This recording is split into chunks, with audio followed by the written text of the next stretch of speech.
കോൺഗ്രസിൽ പ്രവർത്തിക്കുന്നവർ നാളെ BJP ആകില്ല എന്നുള്ളതിന് എന്താണ് ഗ്യാരണ്ടി? ഈ ചോദ്യം ഒരു പ്രധാനപ്പെട്ട പ്രശ്നമാണ്. എന്തുകൊണ്ടാണ് അങ്ങനെ പോകുന്നത്? എന്തുകൊണ്ടാണ് ഇങ്ങനെ കോൺഗ്രസ് ആളുകൾ, ഉത്തരവാദിത്തപ്പെട്ട സ്ഥാനത്തിരിക്കുന്നവർ ഇങ്ങനെ കൊഴിഞ്ഞു പോകുന്നത്?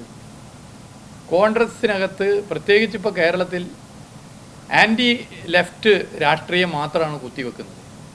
ആൻറ്റി BJP ഒരു അക്ഷരം ഉണ്ടെന്നുണ്ടോ? ആൻറ്റി BJP പൊളിറ്റിക്സ് കേരളത്തിലെ കോൺഗ്രസ് കേഡർമാരിൽ അപ്ലൈ ചെയ്യാഞ്ഞിട്ട് കാലത്രയായി. അതിൻ്റെ പ്രശ്നമാണ്. ആളുകളുടെ ഇടയിൽ BJPക്കെതിരെയുള്ള പൊളിറ്റിക്സ് വരുന്നില്ല. ഇപ്പോൾ കേരളത്തോടുള്ള അവഗണന എല്ലാവരും ഒന്നിക്കേണ്ട പ്രശ്നമായിരുന്നില്ലേ?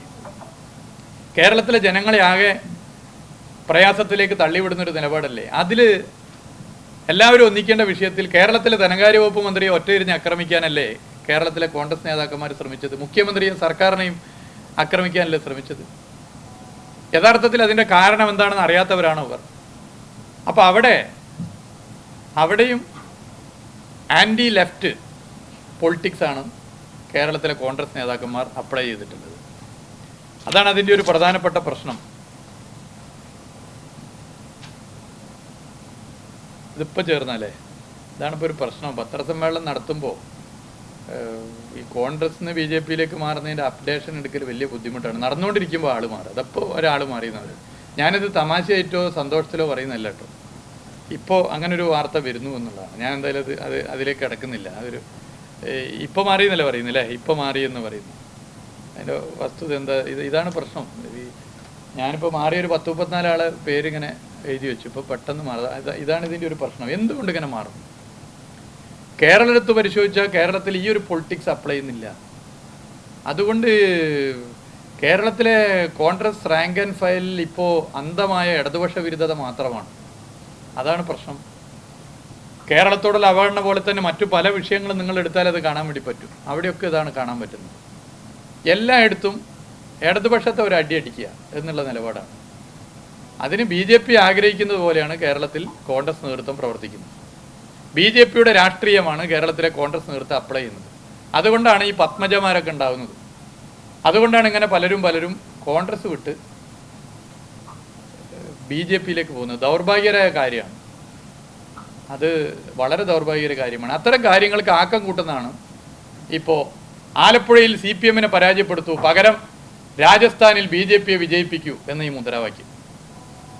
വടകര കോഴിക്കോടൊക്കെ കേരളത്തിൽ നമ്മൾ ജയിക്കും, ഒരു സംശയമില്ല. Vadakara Shaila teacher first round കഴിഞ്ഞു, സെക്കൻഡ് റൗണ്ടിലേക്ക് പോകുന്നു. നല്ല മുന്നേറ്റമാണ്. വടകരയിൽ എല്ലാ പ്രതിസന്ധി ഘട്ടങ്ങളിലും ഇടതുപക്ഷത്തോടൊപ്പം നിന്ന മണ്ഡലമാണല്ലോ വടകര. കോലീബി സഖ്യം ഉണ്ടായ സമയത്ത് 1991 വടകര ഇടതുപക്ഷത്തോടൊപ്പം. ആ വടകര 2004 ആവർത്തിക്കും. കോഴിക്കോടും വടകരയും ഇടതുപക്ഷ ജനാധിപത്യ മുന്നണിയുടെ സ്ഥാനാർത്ഥികൾ ശൈല ടീച്ചർ, എളമരം കരീമും വിജയിക്കും.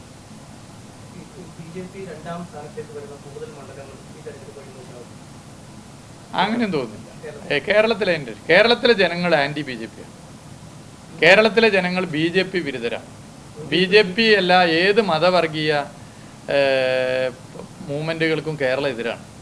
ആ ആൻറ്റി BJP കേരളം കഴിഞ്ഞ ലോക്സഭാ തെരഞ്ഞെടുപ്പിൽ കോൺഗ്രസിനെ വലിയ നിലയിൽ വിശ്വസിച്ചു. അതൊരു തെറ്റായ പ്രചരണത്തിൽ പെട്ടുപോയിട്ടാണ്. ഇത്തവണ അവർക്ക് വളരെ കൃത്യമായിട്ട് അറിയാം കോൺഗ്രസിനെ ഈ പോരാട്ടത്തിൽ വിശ്വസിക്കാൻ പറ്റില്ല.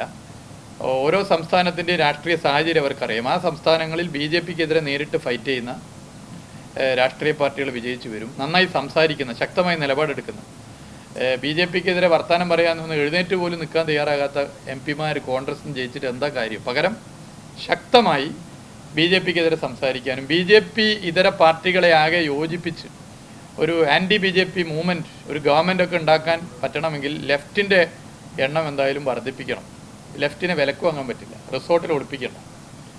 ഇപ്പോൾ നമ്മൾ പല സ്ഥലത്ത് MLA-മാർ റിസോർട്ടിൽ ഒളിപ്പിക്കുകയാണല്ലോ. യഥാർത്ഥത്തിൽ ഇപ്പോൾ ഡെസ്റ്റിനേഷൻ വെഡ്ഡിങ് അല്ലെങ്കിൽ മറ്റ് ടൂറിസം പുതിയ ട്രെൻഡ് പോലെ ഇതൊരു പുതിയ ട്രെൻഡാകുമെന്ന് എൻ്റെ പേടി. ഈ വയനാട്ടിലേക്കും നാളെ ഇടുക്കിയിലേക്കൊക്കെ ആൾ വരുമോ? കാരണം ഇതിപ്പോൾ ഒരു കോൺഗ്രസ് MLA-മാരെ ഒന്നാകെ റിസോർട്ട് കൊണ്ടുപോകണം. എവിടെയെങ്കിലും അങ്ങനെ ഇടതുപക്ഷത്തെ കൊണ്ടുപോകേണ്ട സ്ഥിതി ഉണ്ടില്ല. അതൊരു ഗ്യാരണ്ടിയാണ് ഇടതുപക്ഷം. BJP വിരുദ്ധ പോരാട്ടത്തിൻ്റെ ഗ്യാരണ്ടിയുടെ പേരാണ് ഇടതുപക്ഷം. അത് കേരളത്തിലെ ജനങ്ങൾ മനസ്സിലാക്കുന്നു. അത് ഇത്തവണത്തെ തെരഞ്ഞെടുപ്പിൽ പൊതുവെ കാണാൻ പറ്റും. ഒരു സംശയം വേണ്ട. ആൻറ്റി BJP ഫൈറ്റാണ്. UDF LDF ആണ്. ആ UDF LDF ഫൈറ്റിൽ ഇത്തവണ കേരളത്തിലെ ജനങ്ങൾ LDF-നോടൊപ്പം നിൽക്കും.